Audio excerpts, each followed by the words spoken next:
تمام تعریف احسان فضل و کرم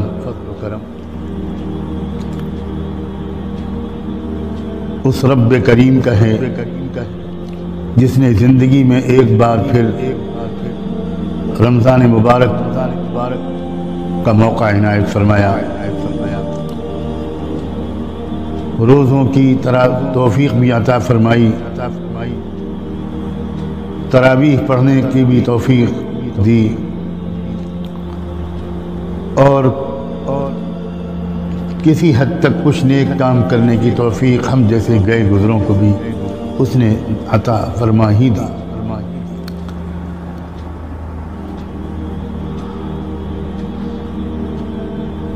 رخصت ہوا ماہ رمضان،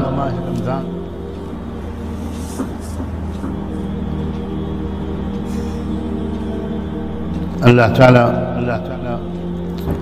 کرے کہ ہمیں وہ دونوں نعمتیں مغفرت اور تقوی وہ دے کر گیا ہوں۔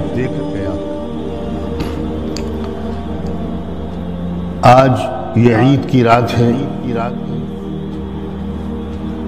مناسب معلوم ہوا کہ اپنے بہت ہی محبت اور قدر کے لائق بھائیوں بہنوں اور نوجوان عزیزوں کی خدمت میں آج کی رات کے بارے میں اور کل کے دن کے بارے میں، آج کی رات کی اعمال اور کل کے دن کے کچھ اعمال کے بارے میں کچھ ضروری باتیں اس وقت میں عرض کر دوں۔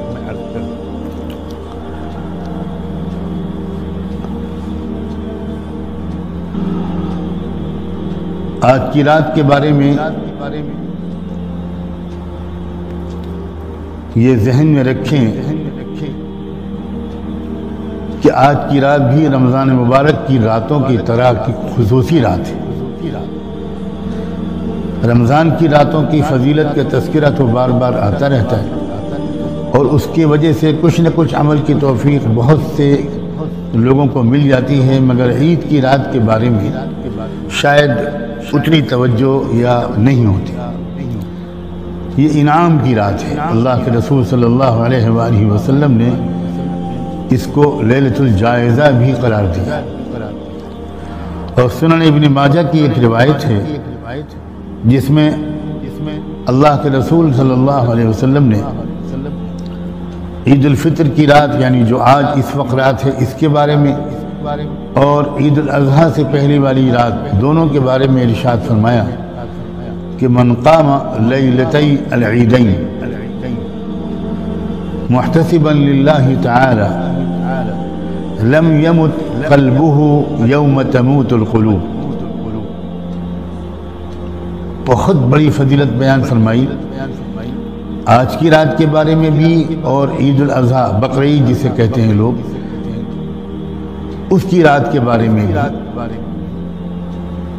یعنی 9 ذی الحجہ گزرنے کے بعد جب مغرب آتی ہے تو 10ویں ذی الحجہ کی رات شروع ہوتی ہے، تو اس کو ہم عید الاضحیٰ کی رات قرار دے رہے ہیں۔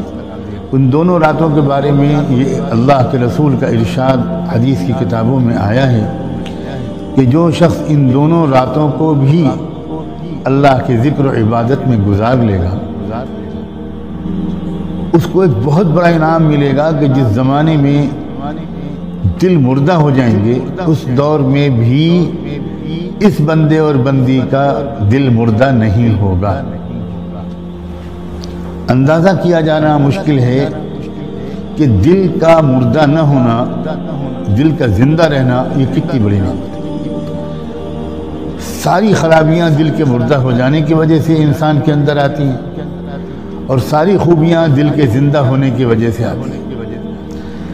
ہم سب جانتے ہیں، محسوس بھی کرتے ہیں کہ یہ زمانہ دلوں کے سخت ہو جانے کا بلکہ مردہ ہو جانے کا زمانہ ہے۔ کوئی بات کا اثر ہی نہیں ہوتا، اور ہوتا بھی ہے تو چند منٹ کے لیے ہوتا ہے۔ تو آج کی رات مجھے امید ہے کوشش کریں کہ کچھ نفلیں پڑھ لیں، شروع رات میں پڑھ لیں یا آخر رات میں پڑھ لیں، تہجد کا جو اصلی وقت ہوتا ہے جس میں آسانی ہو۔ عام طور پر ہمارے گھروں کی مستورات اس رات میں سوتی نہیں ہے، بلکہ وہ اگلے دن کے پکوانوں کی اور گھر کی تیاری کی، مہمانوں کے استقبال کی تیاریوں میں لگی رہتی ہیں۔ یہ بھی بہت نیک کام ہے، اگر اچھی نیت ہو تو کیا کہنے، بہترین عبادت شمار ہو جائے گی۔ ساتھ ہی ساتھ چند نفلیں پڑھ لیں، تھوڑی سی دعا مانگ لیں، تو آج کی رات بھی تھوڑی سی عبادت ضرور کر لیں۔ اب کل کے دن کے بارے میں، عید کے بارے میں ذرا میں پہلے ایک بات عرض کروں۔ دیکھیے، انسانی مزاج ہے اور تمام قوموں کا اس پر یہ عمل ہے کہ سال میں 2-4 دن ان کے ہاں تیوہار منائے جاتے ہیں، کچھ ریلیکسیشن ہوتا ہے۔ ایک نارمل جو بالکل ایک روٹین کی زندگی ہوتی ہے، اس میں سے تھوڑا فرق ہو جاتا ہے۔ کچھ اچھے کپڑے پہننا، اچھے کھانے پکوان تیار کرنا، ایک دوسرے سے ملنے جانا، رشتہ داروں کا، دوستوں کا، پڑوسیوں کا، تعلق والوں کا ایک دوسرے کو مبارکباد دینا، ایک خوشی کا ماحول، یہ انسانی مزاج ہے اور قوموں کا یہ معمول ہے۔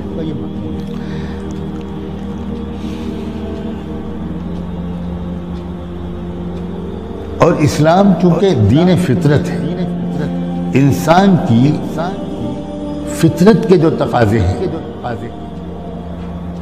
جو اندرون سے اس کے تقاضے نکلتے ہیں، وہ باہری ماحول اور پروپیگنڈے کے زیر اثر نہیں پیدا ہوتے وہ تقاضے، بلکہ انسان کی ایک پاک صاف اور سادہ فطرت جو ڈیمانڈ کرتی ہے۔ اسلام ایسے ہر فطری تقاضے کو خوبصورت ترین طریقے پر پورا کرنے کا طریقہ سکھاتا ہے، بلکہ اسی کا نام اسلام ہے۔ انسان اپنے تمام فطری تقاضوں کو بہت بہترین طریقے پر کیسے پورا کرے، اس کی رہنمائی کا نام ہی اسلام ہے۔ فطری تقاضوں کو کچلتے رہنے، نظر انداز کرتے رہنے، اس کا نام اسلام نہیں ہے۔ اب قوموں کے جو تہوار ہوتے ہیں، وہ دراصل ان کے مزاج،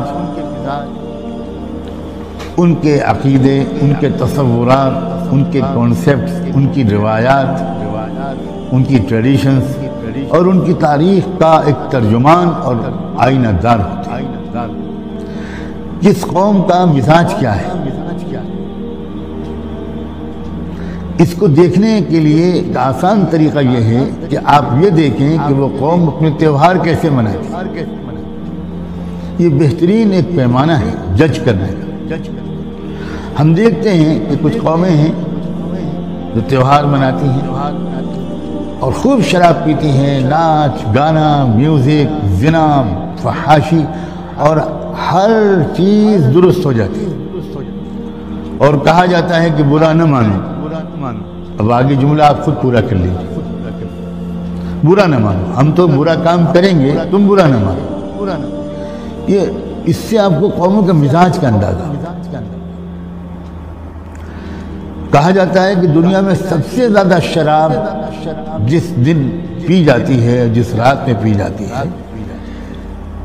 سب سے زیادہ جوا جس دن کھیلا جاتا ہے، میری یہ کہتے ہوئے زبان لڑکھلا رہی ہے کہ وہ دن ہے جس کے بارے میں کچھ لوگوں کا خیال ہے کہ اس دن پیدا ہوئے تھے عیسیٰ ابن مریم۔ دنیا کی تاریخ میں اتنے پاکیزہ ہستیاں بہت کم آئی ہوں گی جیسے کہ عیسیٰ ابن مریم۔ عیاشیاں تو دور کی بات ہے، انہوں نے تو شادی بھی نہیں کی تھی، نکاح بھی نہیں کیا، ان کا اپنا کوئی مکان بھی نہیں تھا،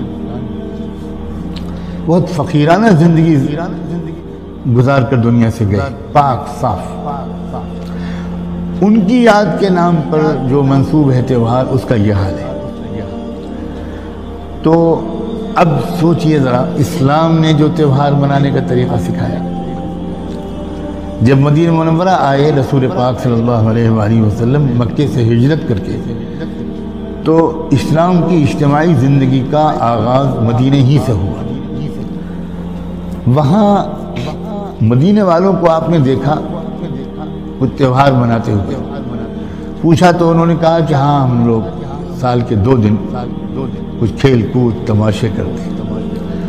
تو اس وقت اللہ کے رسول صلی اللہ علیہ وآلہ وسلم نے فرمایا کہ قد ابدلکم اللہ بہما خیرا منہما یوم الاضحی و یوم الفطر،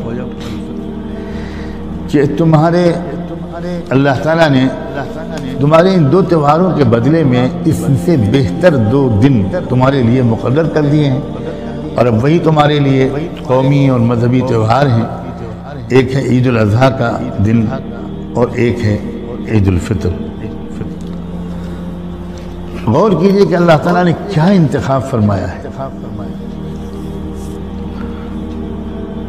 دیکھیے یہ رمضان مبارک ایک دینی اور روحانی حیثیت سے سال کے 12 مہینوں میں سب سے زیادہ طاقتور، طاقت بخش، روح افزا، ایمان افروز اور مبارک مہینہ ہے۔ اسی مہینے میں قرآن مجید جیسی عظیم ترین نعمت ملی۔ کاش کہ قرآن مجید کی عظمت کا ہم کو احساس ہو، اور جتنا قرآن کو سمجھنے کی کوشش کرتے چلے جائیں گے اور قرآن، تو پھر آپ کو خود بخود احساس ہوگا کہ واقعی یہ رہنمائی کی کتاب ہے، اس کے بغیر دنیا میں کامیاب زندگی گزارا جانا ممکن ہی نہیں ہے۔ پھر اس مہینے میں روزے عطا کیے گئے روحانی استعداد کو بڑھانے کے لیے، ایک مستقل نماز عطا کر دی گئی باجماعت، جس میں پورے قرآن مجید کے سننے کا بھی اکثر ایمان والوں کو موقع مل جاتا ہے۔ اور اس سال تو ہمارے جیسے ملکوں میں ایمان والیوں کو جتنی بڑی تعداد میں پورا قرآن سننے کا موقع ملا ہوگا، شاید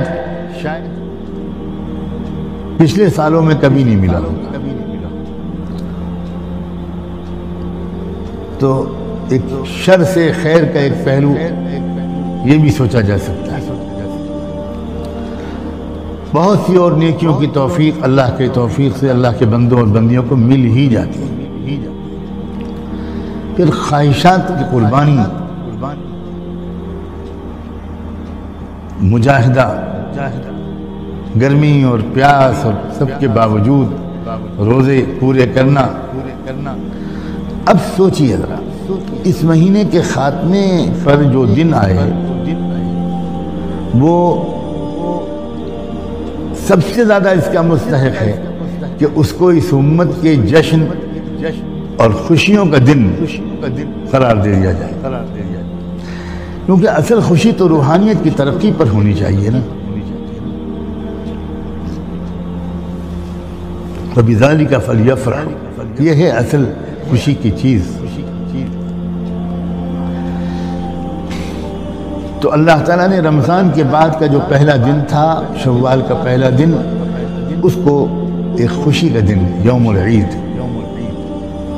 جشن کا دن، تہوار قرار دے دیا۔ بلا شبہ اسی دن کا حق تھا کہ اس کو ہمارا قومی تہوار قرار دیا جائے۔